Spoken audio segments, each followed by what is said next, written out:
Attention, everyone. I have wonderful news. Just this evening, the Von Trapp family just recently broke out of Austria. They came over the Alps, and we are delighted this evening that they can be here with us. And we're going to introduce all of the Von Trapp family as they come, and they will be our first number. Let me say that we're delighted that you can be here. This is wonderful to have great friends and family members from far distances all with us tonight. It's just wonderful. And we'll, first of all, have to call the Von Trapp family to order.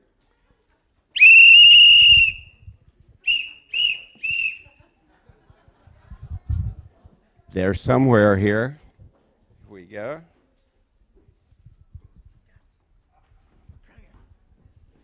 Okay, Dixon, the first Von Trapp. Thomas. Okay. Then Bradford. Then Amy. Then George. Nicole. Brigham. Megan. And last of all, little Timmy. Okay. And for starters, what we'll do, we have a kind of a warning, a disclaimer at the very beginning of this, and I'm going to turn it over for Brad for that. And I'm going to say that after Brad and the Von Trapp family singers are through with their part on the program, Colette and Ned are going to give us a little historical recast of what has been going on here for 45 years or whatever it is. On behalf of the Von Trapp family singers, good evening, Annex Menlo Park. Of this evening's program is not musical comedy. In fact, it's not comedy of any kind. This could best be classified as investigative journalism of the sleaziest kind. Just this morning, we received a package of 8x10 color glossy photos from the National Enquirer. These photos finally reveal the definitive answer to a couple of questions that have been dogging all of us for a half a century. I will now read from the National Enquirer. Mystery number one that will be solved tonight. How could a talent this large be contained in the off, way off Broadway scene of Palo Alto, California? As you'll see, the answer is that it could not.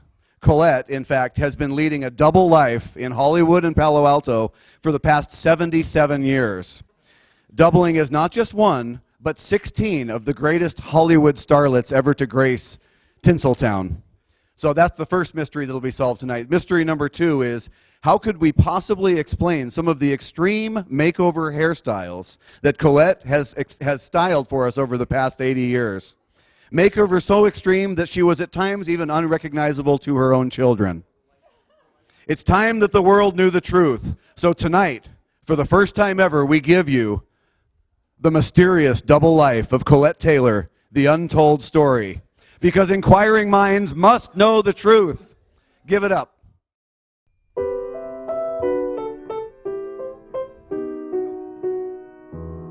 When small, her style was girly and curly. When she sang of the temple, 'twas all about Shirley. When in her youth she knew just what was good, she chopped it all off just like Natalie would. Those days Clark Gable was fairest of fair. His leading lady was Claudette Colbert. tubing with Henry, her hot date partner. Mom's winning style was an Ava Gardner.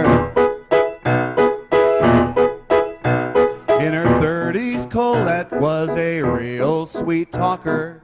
She'd make your day just like old Betty Crocker. What possessed her to do this, I surely don't know. But she hauled off and got her a Yoko. Oh no! Oh no! Audrey Hepburn, Barbara Streisand, classic funny girls. But you ain't seen funny till you've seen Colette, styling like Carol Burnett.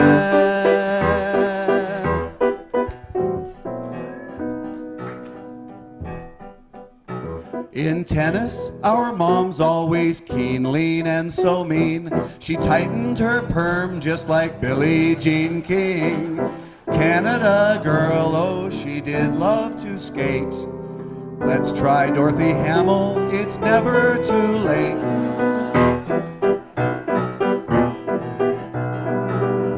Mom loves a good restaurant, there's no denying. I'll have what she's having, so says Meg Ryan. Electric Horseman brought out her plain Jane. She'd only ride out in this Fonda-esque mane. Ghost was the movie, the hot hunk was Swayze. Mom got a Demi and drove 'em all crazy. These clowns inspired her to let her hair fly. These are 15 of my favorite mom styles.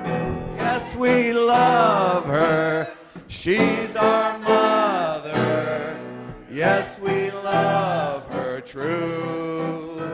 A big happy birthday to one of a kind. Dear Mom, happy day to you. Where is Mom?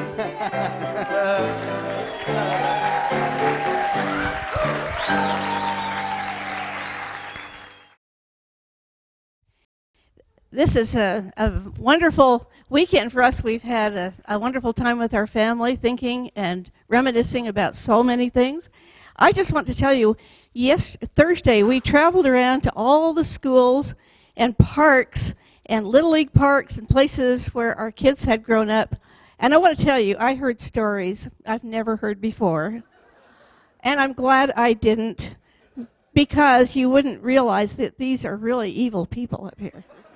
Oh, my goodness. I'm so grateful to all the people over the years who've helped put on the stage productions in our ward, and I just would love to have a couple of them share some thoughts. First, Ken, who's right here. You can't do a production without Ken. Ken, will you come up and share some thoughts with us? He's been doing what he does for many, many, many, many, many, many years. One evening I was walking through the Cultural Hall in the Palo Alto 2nd Ward building, and Colette collared me to help do a reading for one of the actors that she was auditioning. To my surprise, and I think to hers, I was cast as Harry McAfee in Bye Bye Birdie. I can't do justice to what Colette has done for musical theater in our stake in just 5 minutes. They come mostly as reflections of what my family and I did with her. I did spend a lot of time, most performances behind the scenes and doing the technical things, but 20 years ago, Keith, Julie, Reed, and Tim were all in The King and I. That transformed Tim's life and even led to his living with Colette as the 6th son for 2 years. Keith went from the child of a king in The King and I to the King Elvis, the Pharaoh himself, and Joseph in the amazing Technicolor Dreamcoat. And along the way played my son, the child scientist, in Bye Bye Birdie. By the way, Keith is now an engineer and a semi-professional actor. My dearest memory was performing as the editor, Charles Webb, in our town. It was particularly poignant working with the brilliant Pat Frankie. We were surprised when she kept forgetting her lines. And we were saddened when she shortly passed away from a brain tumor. For me, the most moving moment was giving away my daughter, played by Elizabeth Greaves. That wedding scene was most heartfelt. I still choke when I think about it. I want to end with a ditty in classic Colette style, something familiar transformed into something perfectly fitting for this occasion. This is called the Colette'sburg Address. And appropriately, I did it this morning on the back of an envelope. 80 years ago, our Heavenly Father brought forth on this continent a new daughter, conceived in Canada, and dedicated to the proposition that all children are created equal and that everyone may sing, dance, and act along the yellow brick road back to heaven. Today we are engaged in a great celebration, testing whether this generation or any generation can long perform. In wards and stakes, once divided by class and ages, she brought unity among all behind the scenes and on stages. We are gathered today before a stage of those great wars. What we say here may be recorded and may be long forgotten. We've come to celebrate. We've come to emulate. We've come to honor Colette. The life of this great director is already gone where no other has gone before. May God preserve this matron of the performing arts, this producer of hopes and transformer of dreams. And may we resolve that these memories created of Colette Taylor, by Colette Taylor, and for Colette Taylor shall not perish from this earth.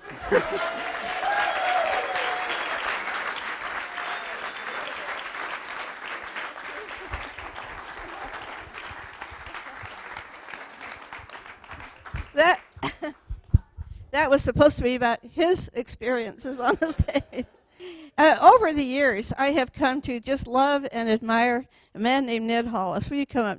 Ned is if anybody in the world was a jack of all trades.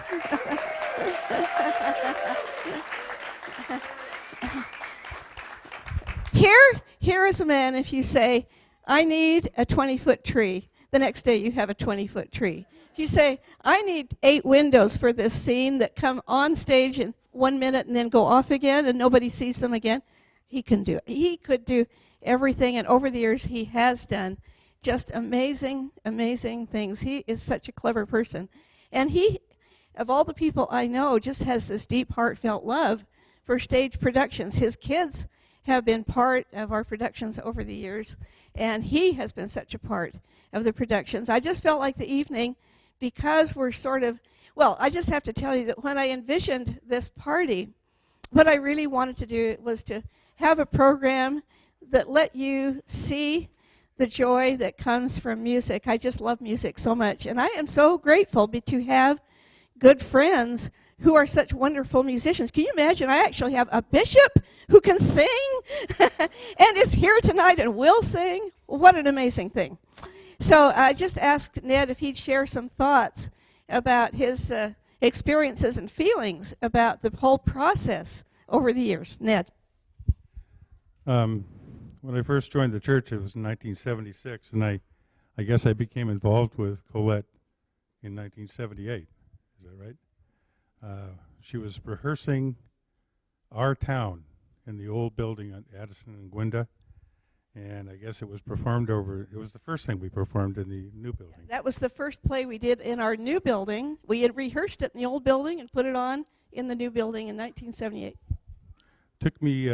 Didn't take me very long to discover that she was a very gracious taskmaster. And in fact, I learned a long time ago that if you didn't know how to do something she wanted you to do, you go out and learn how to do it. She just brings that out in you. Anyway, I was not really keenly aware of what was going on, the dynamics involved in the stage productions for a long time, and still there's a degree of mystery involved with them. but there was a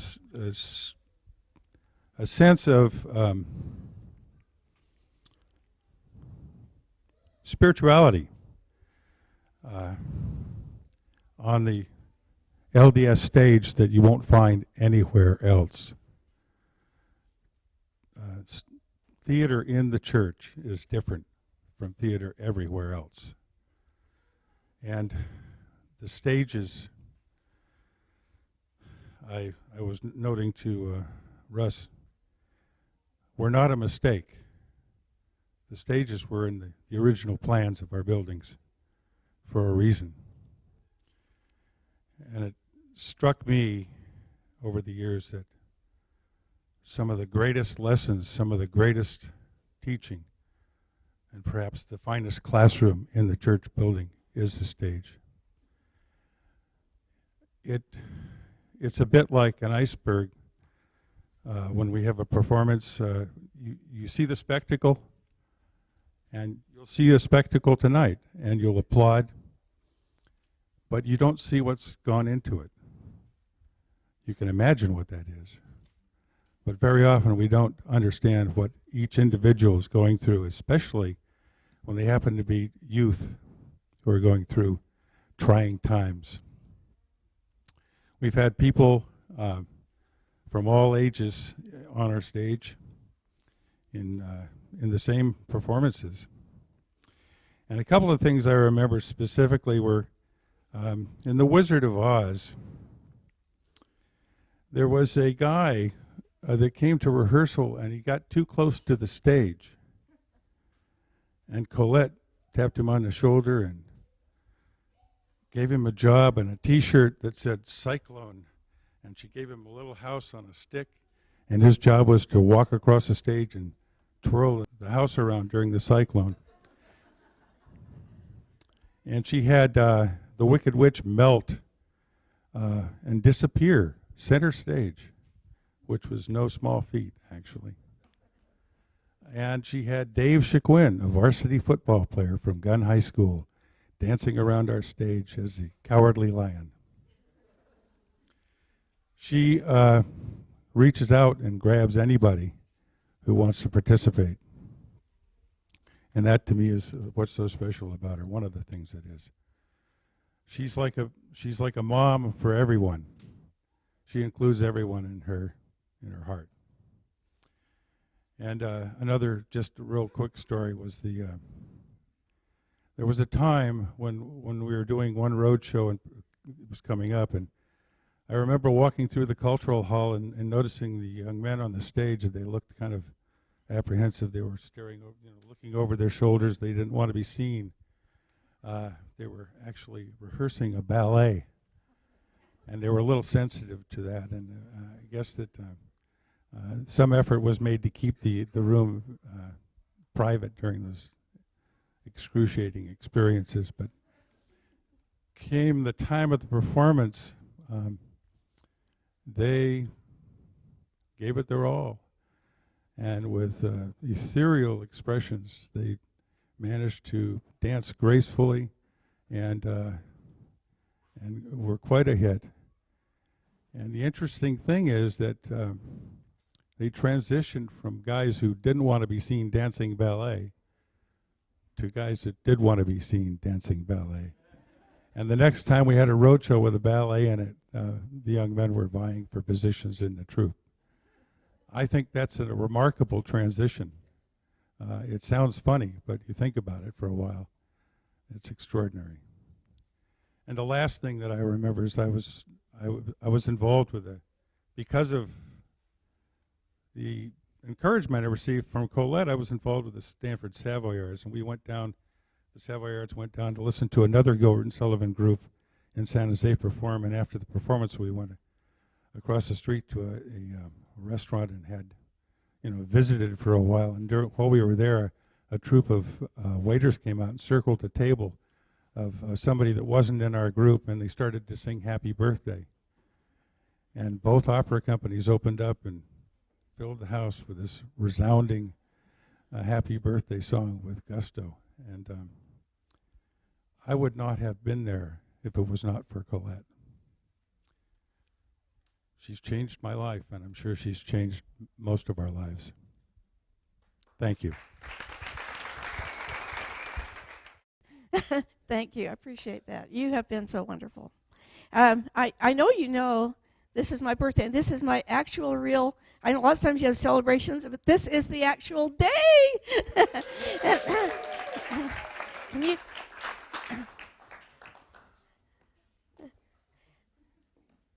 I'd like you to meet somebody very special. Can you stand up? This is my great-grandson, Wesley, and this is his birthday. He's 4 years old today. Can we sing? Happy birthday to you. Happy birthday to you. Happy birthday, dear Wesley. Happy birthday to you. I actually got to see him born 4 years ago today. It was very exciting.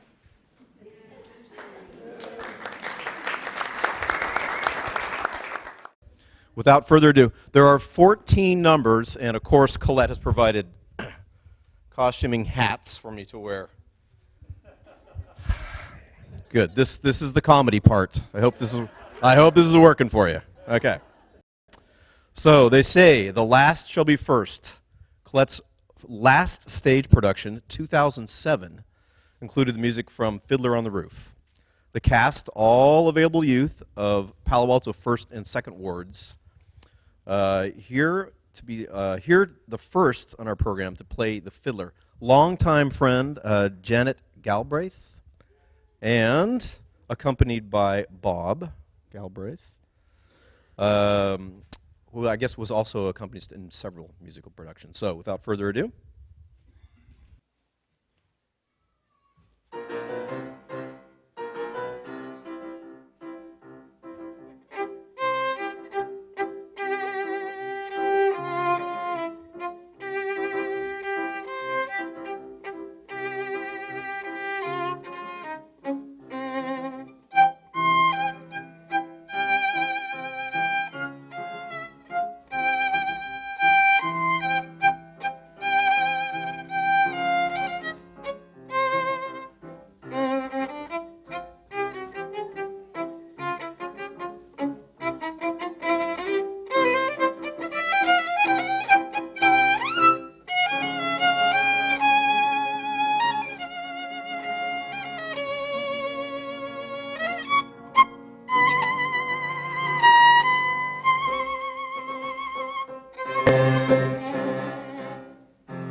In 1984, the Ward staged a mini version of the much-loved musical Oliver.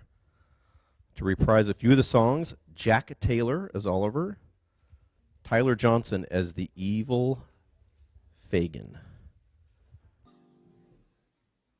Food, glorious food, hot sausage and mustard. While we're in the mood, cold jelly and custard, peas, pudding and saveloy.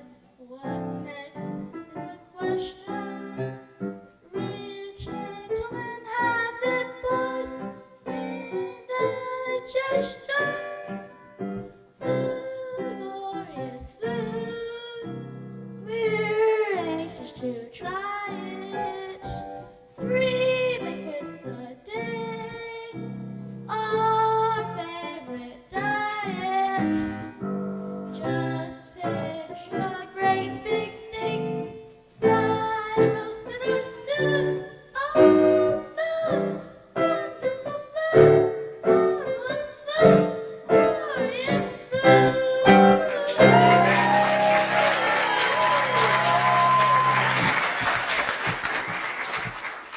Well, I'm going to tell you. In this life, one thing counts. In the bank, large amounts. I'm afraid these don't grow on trees. You've got to pick a pocket or two. You've got to pick a pocket or two. Boy, you've got to pick a pocket or two. Large amounts don't grow on trees. You've got to pick a pocket or two.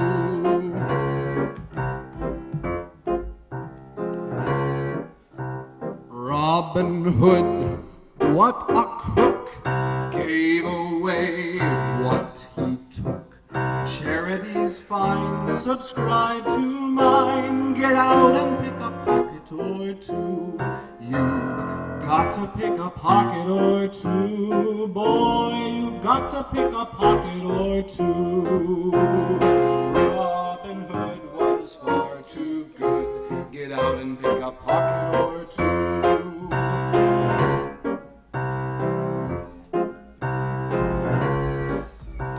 When I see someone rich, both my thumbs start to itch. Only to find some peace of mind, I've got to pick a pocket or two. You've got to pick a pocket or two.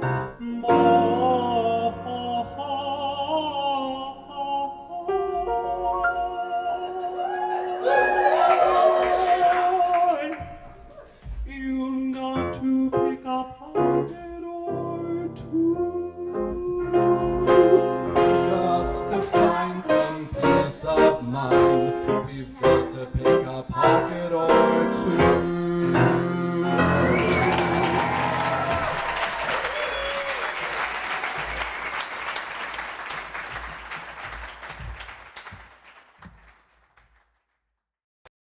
Jack and Tyler, woo! Fantastic.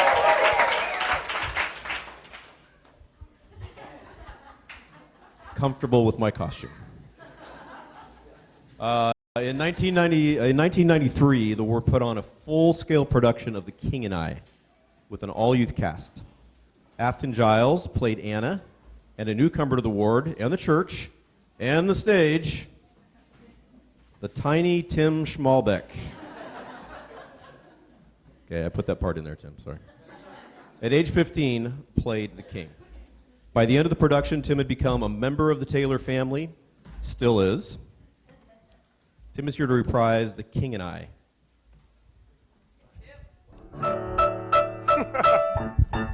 When I was a boy, world was better spot. What was so was so. What was not was not. Now I am a man. World is different now. Some things nearly so, others nearly not. There are At times I almost think I am not sure of what I absolutely know. Oh, very often find confusion in conclusion I concluded long ago. In my head are many thoughts that as a student I have studied to procure. In my head are many thoughts of which I wish I was more certain I was sure. Is a puzzlement. What, for instance, shall I tell the boy of women? Shall I educate him on the ancient lines? Shall I tell the boy as far as he is able to respect his wife and love his concubines? Shall I tell him everyone is like the other, and the better of the two is really neither? If I tell him this, I bet he won't believe it, and I think that I don't believe it either. When my father was a king, he was a king who knew exactly what he do. Ooh, and his mind was not a thing forever swinging to and fro and fro and to. Shall I then be like my father and be willfully unmovable and strong? Or is better to be right, or am I right when I believe I may be wrong? Is a puzzlement.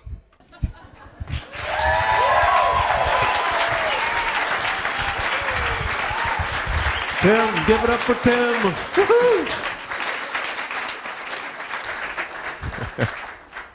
Tim, you need my cheat sheet. Okay, we got it. So, of course, from Tiny Tim, Scrooge, our award produced the Broadway musical Scrooge twice, 1980, 1995.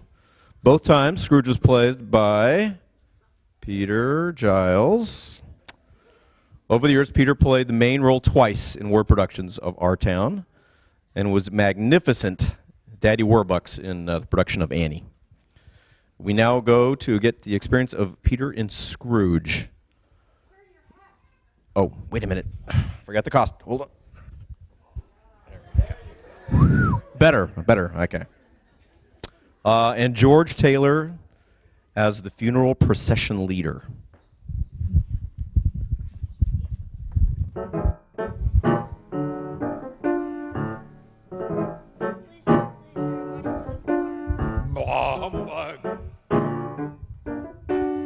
I hate people.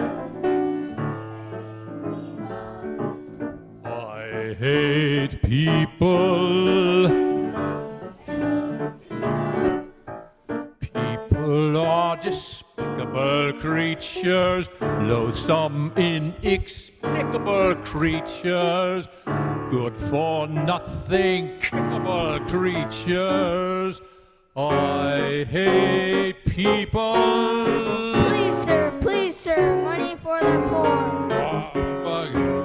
I hate people. Please, sir, more. People get in debt. Young fools who have no money spend it. Get in debt, then try to end it. Or come to me, say, won't you lend it? I hate people.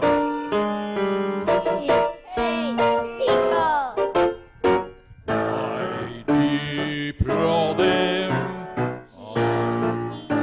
Oh my, he truly means it. I detest them. I despise and intently reject them. He rejects them. Is full of greediness creatures, burning what their sweatiness fetches. Minds whose sweatiness stretches further than I can see. Oh my, he truly means it.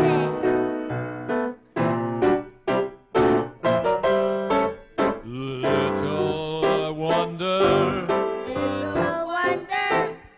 I hate people.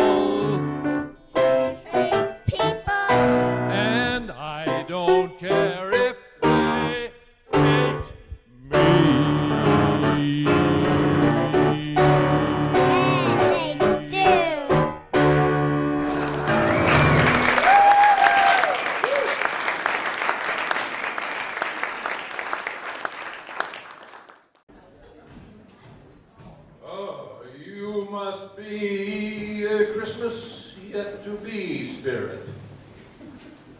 Well, what'll it be? Show me what's going to be. My. Well, look at that. It's a parade. Ah, look at that. Oh, wonderful. Goody. Oh, wait a minute. Hey, is that a coffin? Is that a coffin? Oh, is that my coffin? Oh, no, Spirit.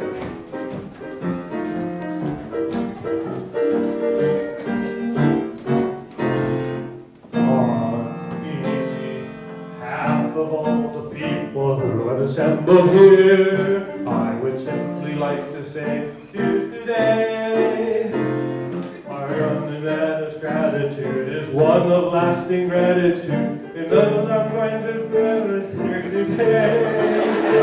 I would simply like to say with you today,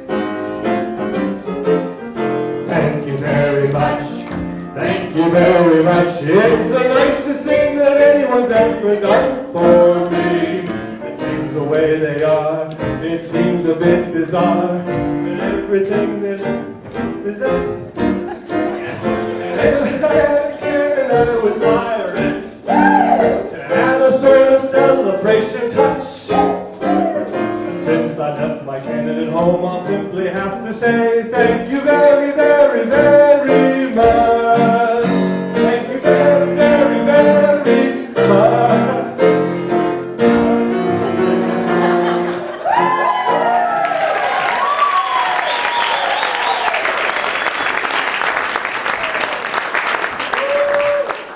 Next up, Guys and Dolls. One of the last productions, again a collaboration of both Palo Alto awards, featured the music from Guys and Dolls.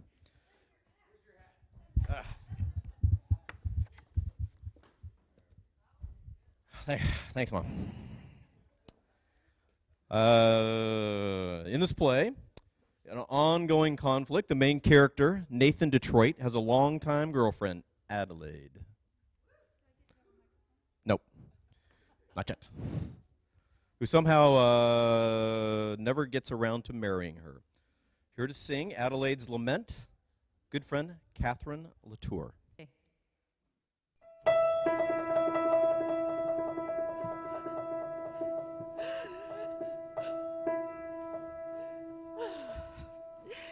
It says here in my Health and Wellness a Library book, the average unmarried female, basically insecure, due to some long frustration, may react with psychosomatic symptoms difficult to endure, affecting the upper respiratory tract. In other words, just from waiting around for the plain little band of gold, a person can develop a cold. You can spray her wherever you figure the streptococci lurks. You could give her a shot for whatever she's got, but it just won't work. If she's tired of getting the fisheye from the hotel clerk, a person can develop a cold. Oh, it says here, a female remaining single, just in the legal sense, shows a neurotic tendency. See note? Oh, where's the note? Oh, here it is. With chronic organic syndromes, toxic or hypertense, involving the eye, the ear, the nose, and the throat. In other words, just from worrying whether the wedding is on or off, a person can develop a cough. You can feed her all day with the vitamin A and the bromo fizz, but the medicine person don't get anywhere close where the problem is. If she's getting a sort of a name for herself and the name ain't his, a person can develop a cough. And furthermore, just from stalling and stalling and stalling the wedding trip, a person can develop the grip.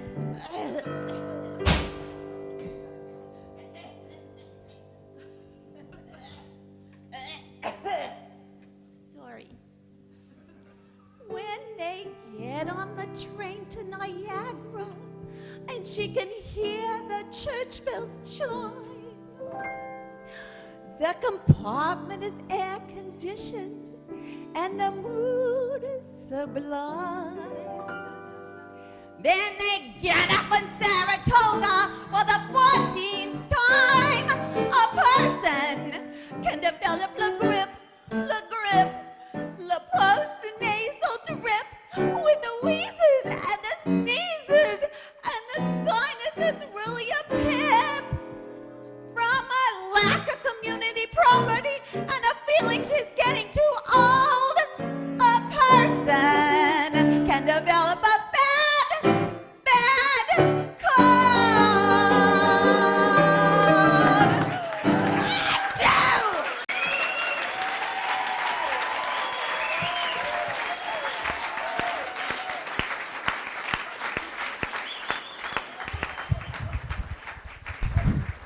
Catherine, yay. Woohoo! Fantastic. 1983, the award put on the entire production of Annie. Allie Tomander, now Fraser, was an incredible Annie. Logan and Emily Deans were to do the Annie number for us, but Emily, strangely and suddenly, was called to China. Okay. So, but Logan is here, bravely to carry on with the help of daughter Eva.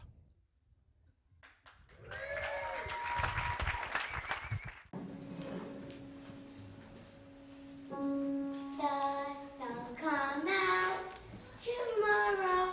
Bet your bottom dollar that tomorrow there'll be sun. Just thinking about tomorrow clears away the cobwebs and the sorrow till there's none. When I'm stuck with a day that's gray and lonely, I just lift up my chin and grin and say, oh, the sun will come out tomorrow, so you gotta hang on till tomorrow. Come what may, tomorrow, tomorrow, I love ya, tomorrow, you're always a day away.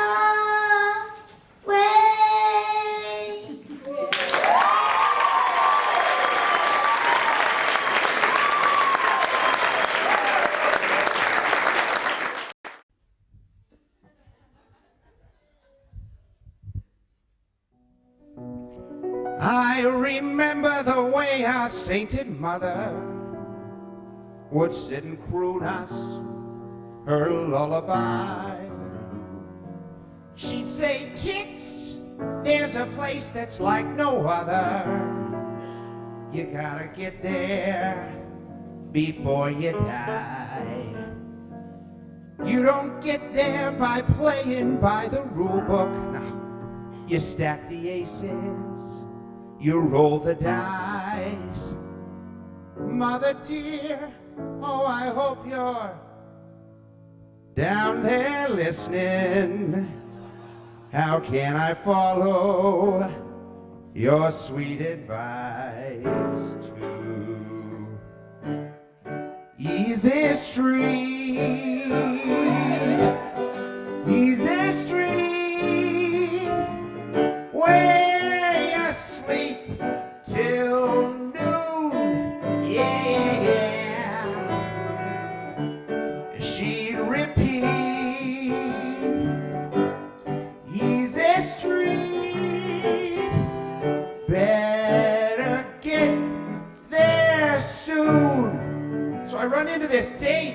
front, and she looked like she had a couple of dollars. And I said, where do you work? She said, I work for Oliver Warbucks. And I said, the billionaire? She said, yeah, the one who lives up in the mansion on Fifth Avenue. But I thought, he don't live on Fifth Avenue. You know where he lives. Easy Street, Easy Street, where the rich folks play. Yeah, yeah, yeah. Move them feet. Easy Street, better get there soon. So don't know if you heard, but that little orphan Annie is living in the mansion with Warbucks. It ain't fair how we scrouge for $3 or $4. Why, she gets Warbucks, that little brat. It ain't fair how we fight for little peanuts. Why, she gets so much. How is this fair? Maybe she holds the key, that little lady, to get more bucks instead of less. Maybe we'll fix the game with something shady. Where does that bring us? Give you one guess. Yes! Easy Street, Easy Street. Eddie is the key. Yes, sirree, yes, sirree. Easy Street, Easy Street. Better get there soon.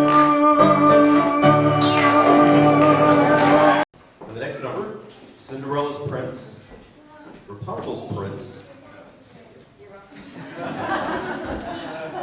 Lot better, huh? Cinderella's Prince, Rapunzel's Prince, both in hot pursuit of their princess meet where? In the woods. So a song ensues, as you might guess. Brandon Wolf, Eric Jacobson.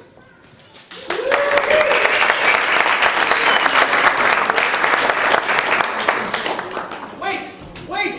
Come back! Oh, I've lost her. I've lost her. Why would she run from me?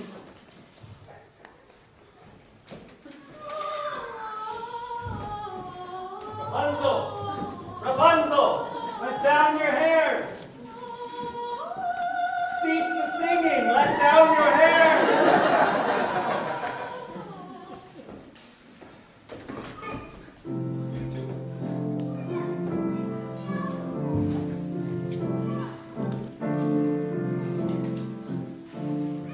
Did I abuse her or show her disdain?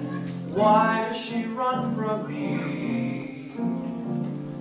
If I should lose her, how shall I regain the heart she has won from me? Agony beyond power of speech, when the one thing you want is the only thing out of your reach. I am a tower, she sits by the hour, maintaining her hair. Blithe and becoming, and frequently humming a light-hearted air.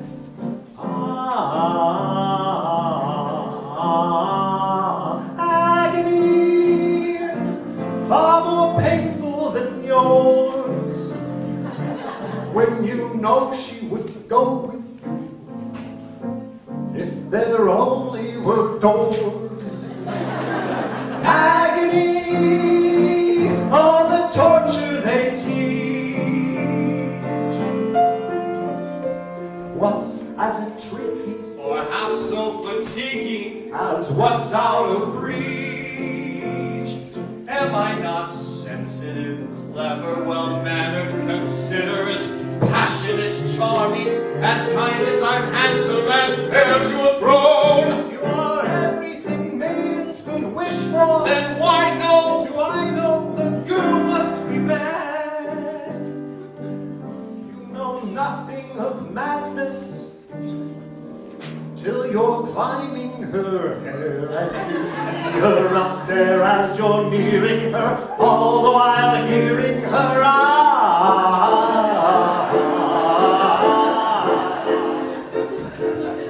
agony, though it's different for each. Always 10 steps behind, Always 10 feet below, and she's just out of reach. agony That can cut like a knife. I must have her to wife.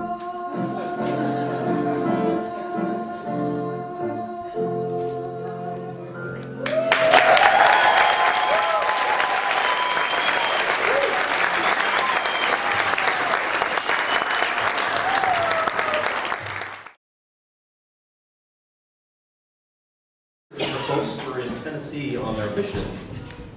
Some of the young people began lobbying for a musical. So it says here.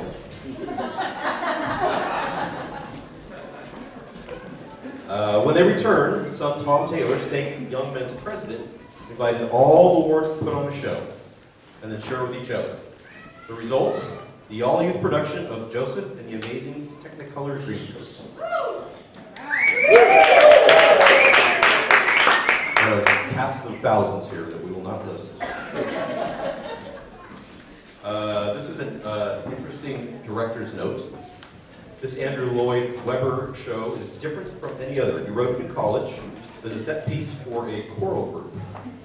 The teacher's challenge was to write a musical employing 8 different types of music. Joseph has jazz, country, western, Hebrew, folk, swing, calypso, operatic, Charleston, typical Broadway hits, which this number is.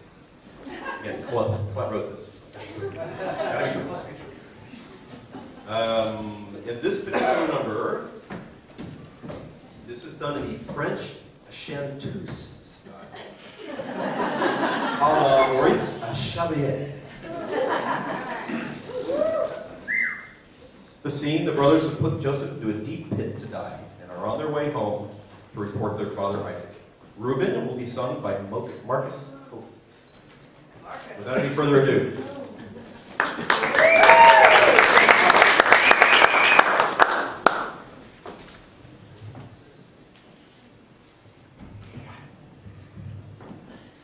Now that we've left Joseph in his crazy dream coat back in that deep, dark pit, we're all happy, right? He's back there, and we're all here doing fun stuff, right? Oh, mais pourquoi? Benjamin, why do you cry? I just missed my brother, and when he was here, it was a lot more fun. We all do, Benji.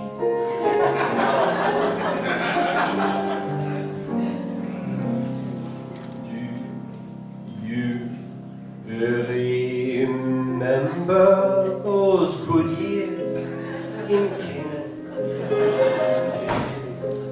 The summer was endlessly gold. The fields were a patchwork of clover. The winters were never too cold. We'd stroll down the boulevards together, and everything round us was fine.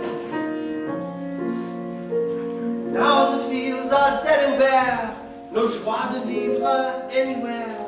Et maintenant, we drink a bitter wine.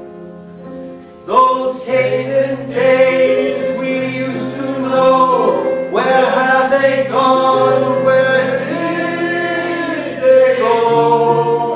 Eh bien, raison de race to those Canaan days.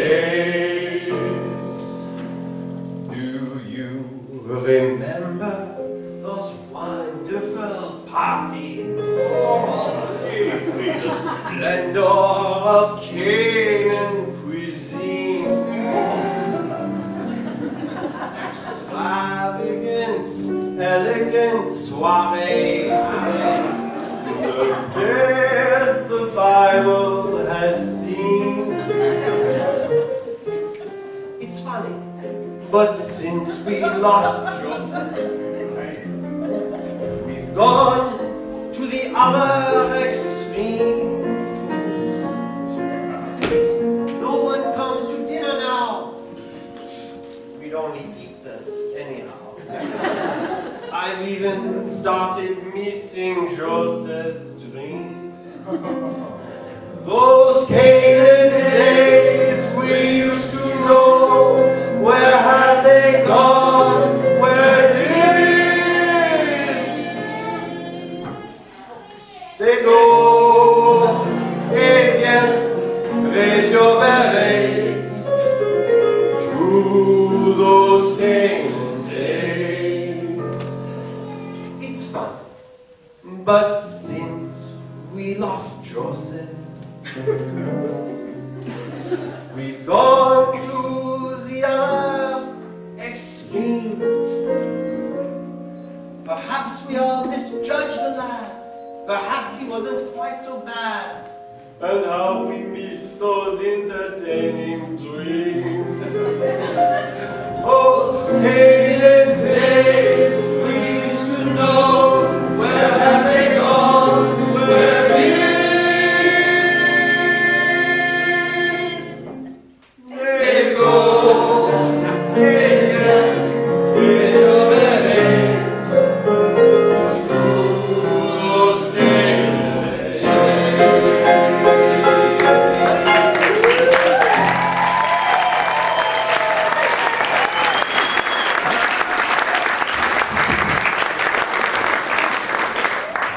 Bye Bye Birdie, musical throwback, 60s era, Elvis Presley. In fact, the hero of the tale, Conrad Birdie, was an Elvis clone, inspiring packs of hysterical girls wherever he'd appeared. Let's welcome our Conrad Birdie, Alex Gigant.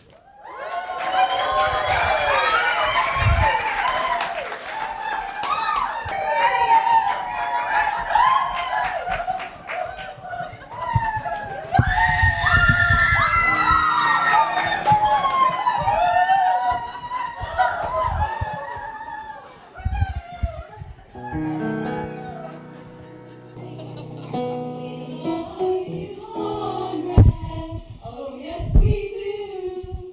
We love you, Conrad, and we'll be true. When you're not near us, we're blue. Oh, Conrad, we love you.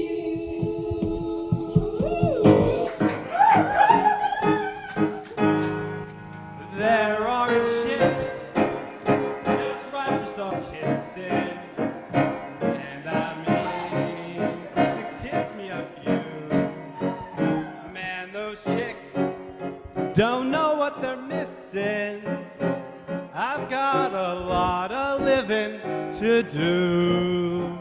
Sizzling steaks, just right for some tasting, and those Cadillacs, all shiny and new. Gotta move, 'cause time is a-wasting. There's such a lot of living to do. There's music to play, places to go, people to see. Everything for you and me. Life's a ball, if only you know it. And it's all just waiting for you. Gotta move life, so come on and show it. There's such a lot of living. What a lot of living. Such a lot of living to do.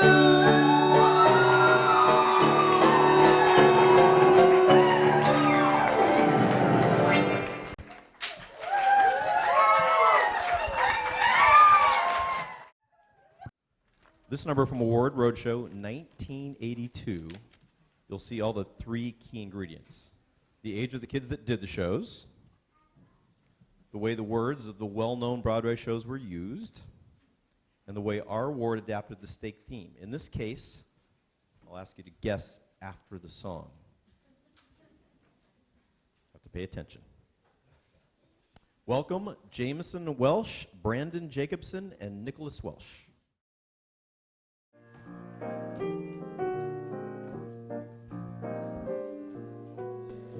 Bring on the sugar and bring on the salt. Bring on the butter too. Go to the cupboard, check it out. Go to the fridge, please do. Bring on the cookies and bring on the cake. Bring on a milkshake too. Life is no fun without each one. Eating's the thing to do. You need it all. Cholesterol. If it won't make you fat, then it will harden up your arteries. Bring on the burgers, the tacos and cheese. Bring on the pizza too. Go to the fridge just one more time. Go to the drive-in one more time. Fill up your plate just one more time. 'Cause they really need it of you.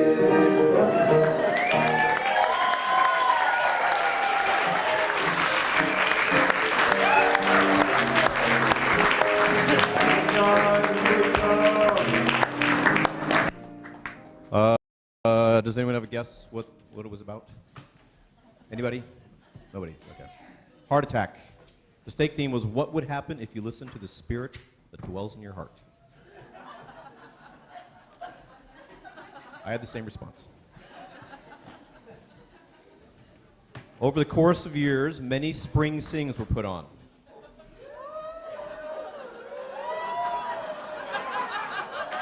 Pay no attention to the small man behind me. They usually had a theme, such as Get Happy, 30 songs, Americana, all the songs about cities in America. Some were just best of Broadway sorts of things. What was important, all ages participated, all rehearsed, all were in costume and makeup, and all had a good time. Tom and Brad Taylor will do a spring sing number, Hello, Dolly.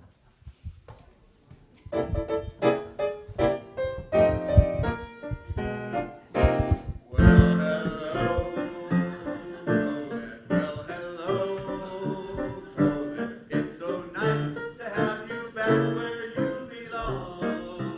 You're looking swell, Colette, I can tell. Colette, you're still glowing, you're still growing, you're still going strong.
give me a moment. This is so beautiful. I mean, it's like we're back in the annex doing our old thing again, and they like us. They really like us. Brett, have we ever actually played in the annex before? Well, if you want to get technical, no, but still, you're just throwing a wet blanket on it. It makes it hard to be welcomed back when we haven't been here before. It's just that I feel like I've grown so much since we did this 34 years ago. I feel like we've shrunk for the last 34 years. I mean, how could I not have grown when I used to think that this was just kind of a hangout at the beach song, and now I understand that this is a legitimate surfing tune.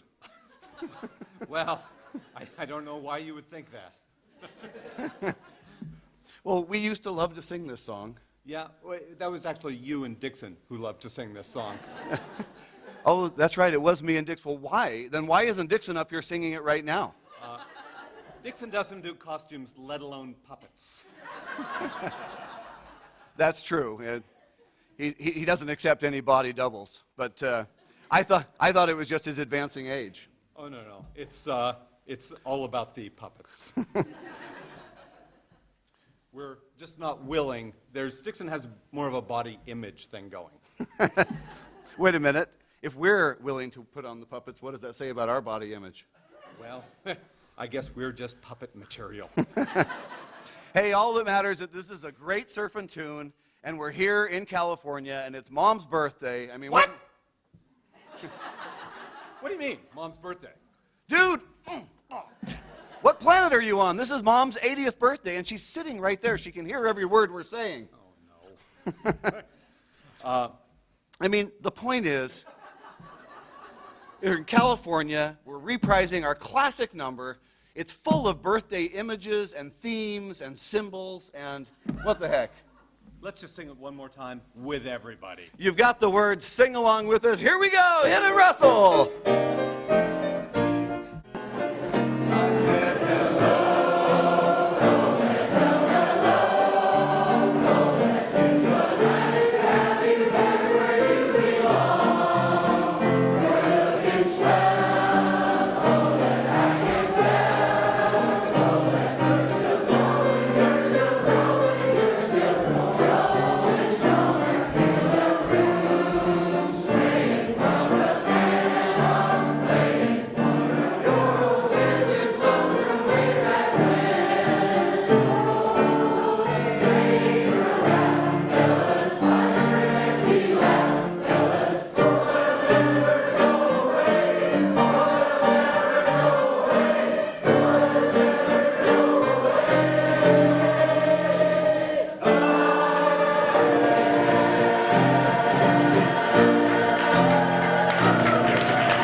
Puppets!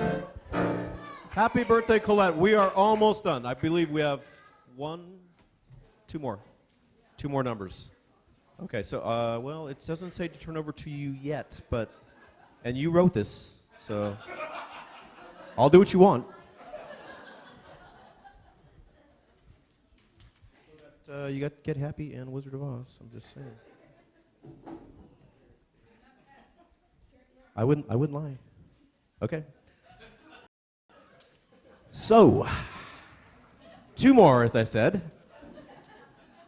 1983. Springsteen was Get Happy and featured songs from 30s and 40s. The award had a big black grand piano on stage, and Virginia Weber played Gershwin. Tonight, well, let's let Colette introduce the next number. Oh. Happy birthday, Mom. Piano work is genius when it's played by someone like Russ Hancock. Russ, would you come up here, please?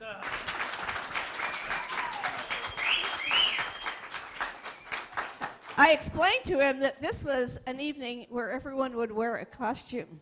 So look what we've got. As you know, he's really amazing, and he's been practicing and playing with all these people so that they could put on such a fun show. And he moved here when they were just newlyweds. We got to know them, and when they had their first child, Channing, I will never forget her this charming little Channing coming across the stage as one of the Siamese children in The King and I. It was a memory I will never forget. She was so gorgeous. Anyway, we have loved having Russ's music with us over the years. He's played for many of our shows, and I just would like to have him share anything. All right. Well, I'll play a piece. I'll play a piece by Gershwin that's invoking that musical when Virginia Weber was on the keyboard. We all miss her, and what a privilege to be a part of this. This is not a costume. Colette told me, I asked her what I should wear tonight, and she said, "Well, just wear anything comfortable." So this is what Marguerite and I wear around the house.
Russ Hancock. Amazing. Woo! Yes. And of course, in our amazing accompanist throughout the whole thing. Makes us all sound great. So, the last, without further ado, 1986, the Word Youth put on The Wizard of Oz. Our closing number tonight, Such a Favorite, touches all our hearts, and will be sung by the incredible Dorothy Becca Johnson.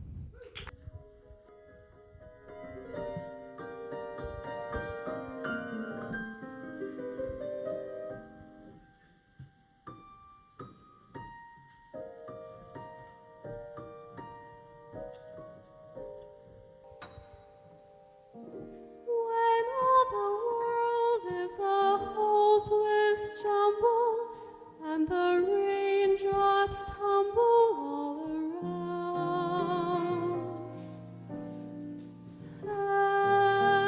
heaven opens a magic lane.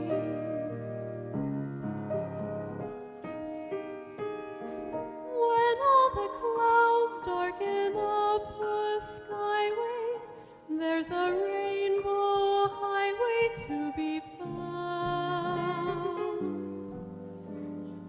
leading from your window pane to a place behind the sun, just a step beyond the rain.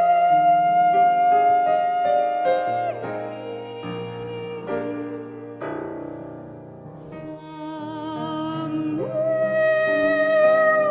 over the rainbow, way up high, there's a land that I heard of once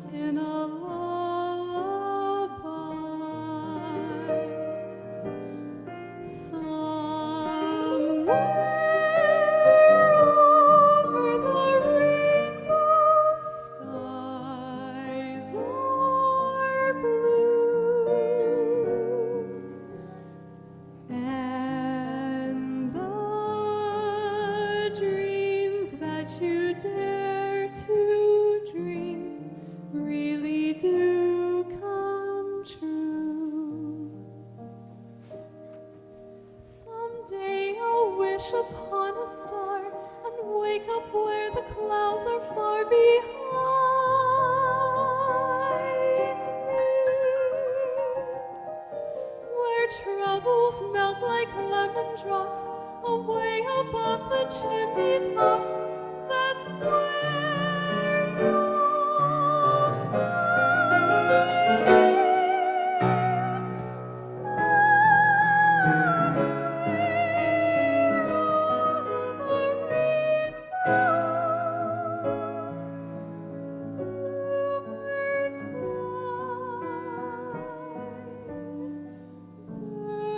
Birds fly over the rainbow. Why then, oh why can't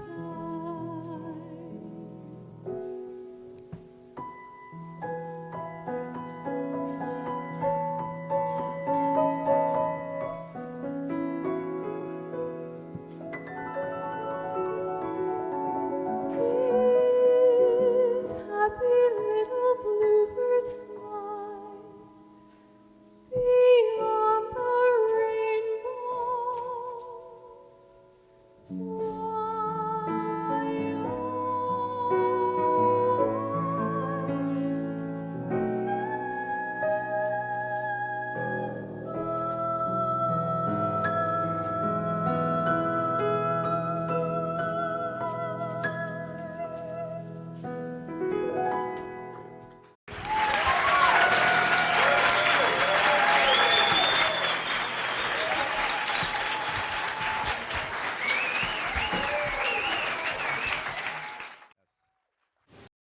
And I appreciate your being here to celebrate Colette's birthday.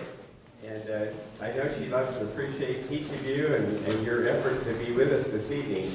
And I hope you enjoyed her reminiscence and the things that she really enjoys as much as I did.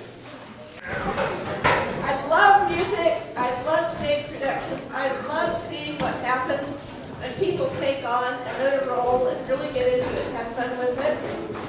And lately we've been telling everybody they should tell more stories because Pat Robinson, would you stand up please? Pat, she is one of my dear friends and she said something that I will never forget. She said, a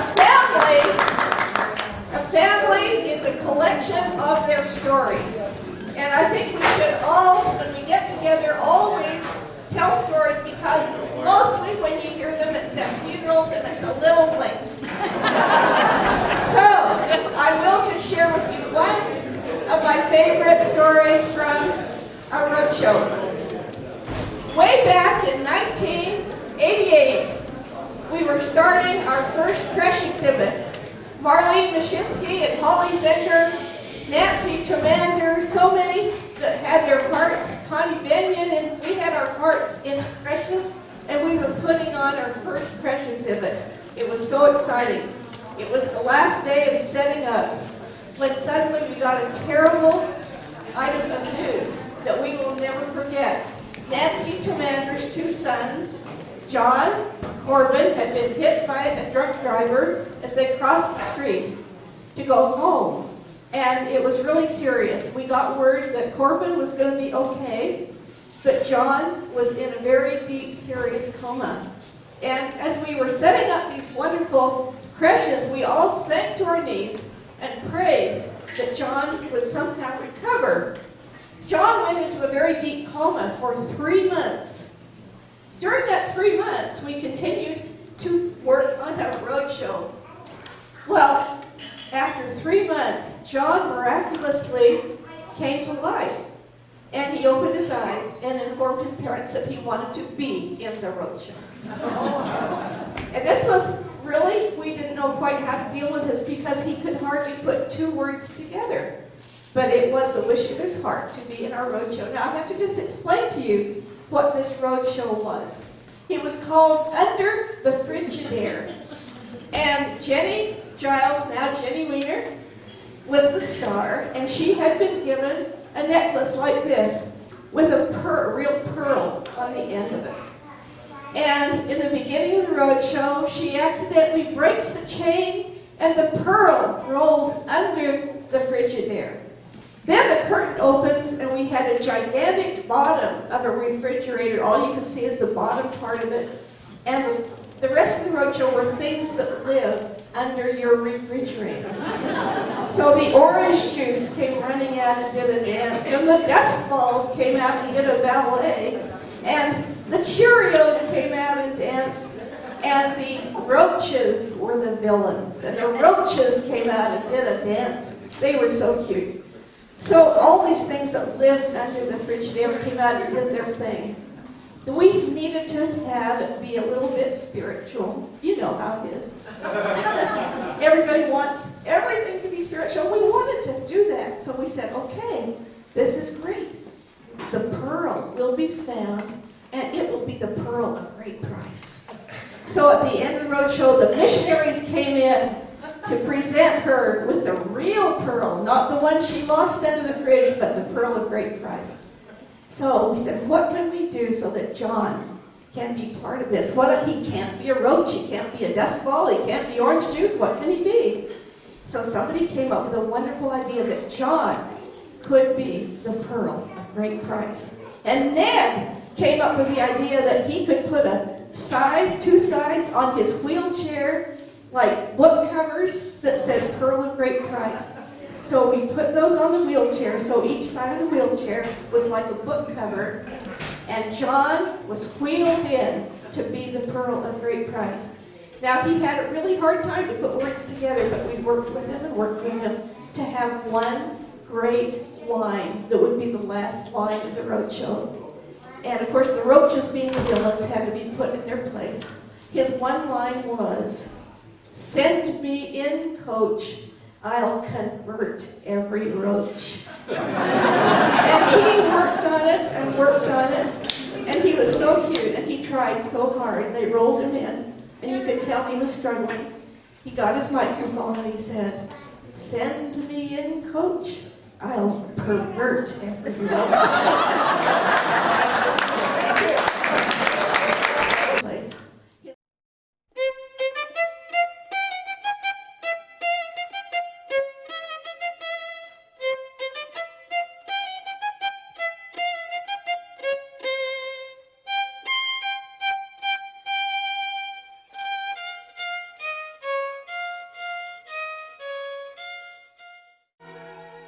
Matchmaker, matchmaker, I'll bring the veil. You bring the groom, slender and pale. Bring me a ring, for I'm longing to be the envy of all I see. Or Papa, make him a scholar. Or Mama, make him rich as a king. For me, well, I wouldn't holler if he were as handsome as anything. Matchmaker, matchmaker, make me a match. Find me a find, catch me a catch.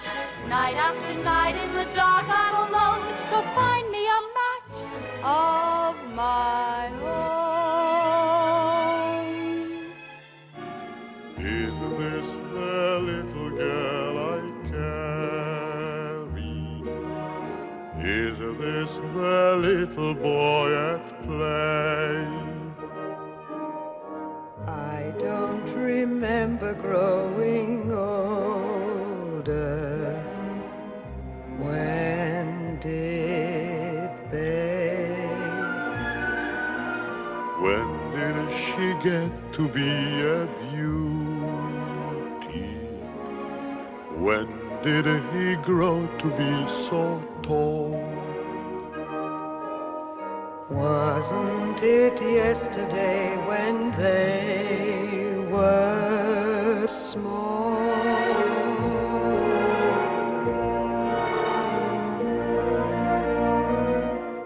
Sunrise, sunset, sunrise, sunset, swiftly flow the days. Seedlings turn overnight to sun.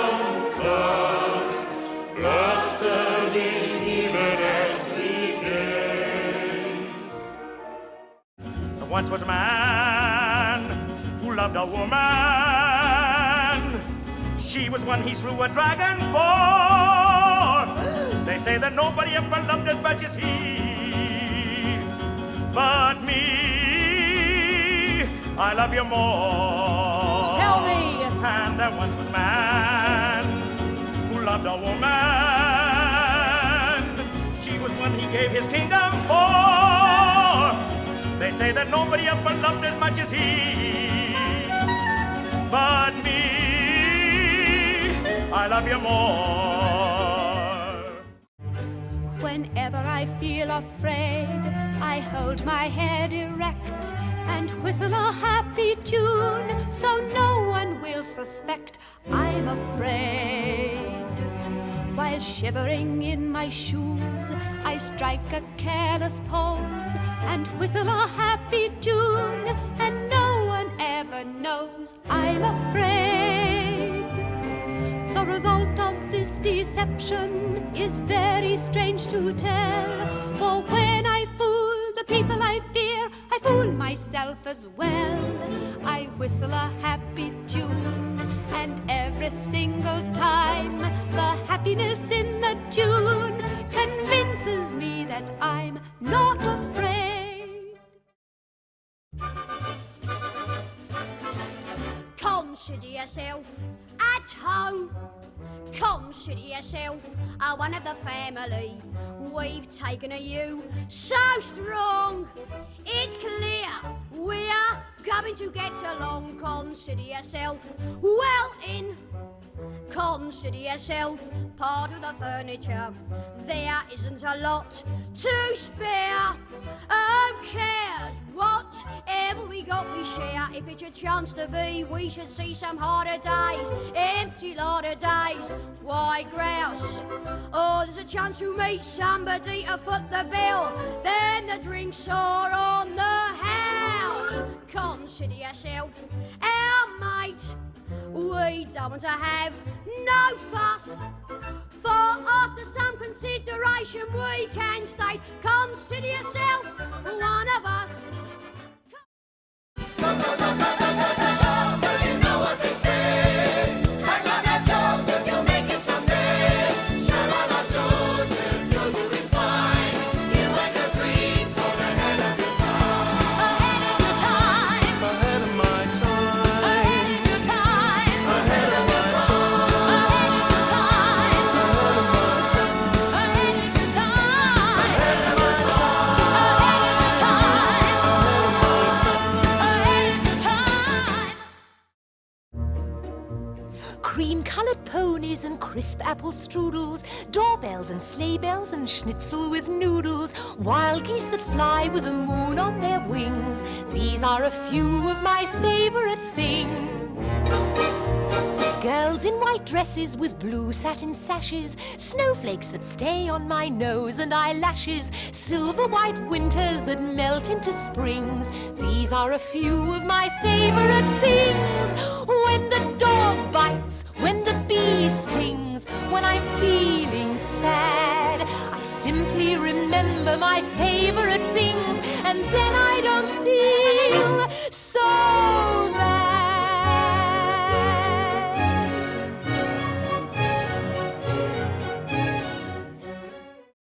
Getting to know you, putting it my way, but nicely.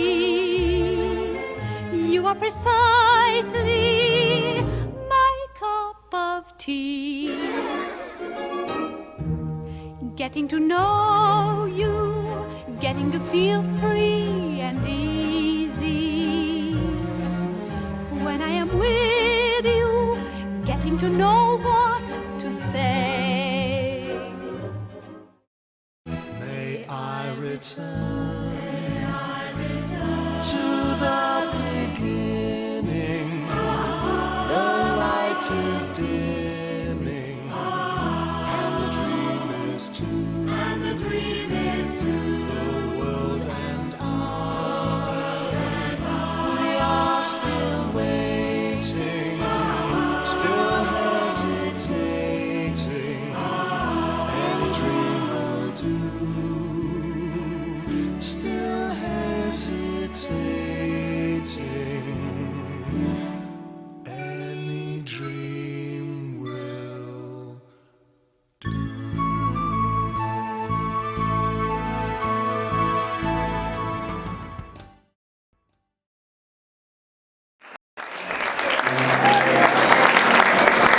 Thank you.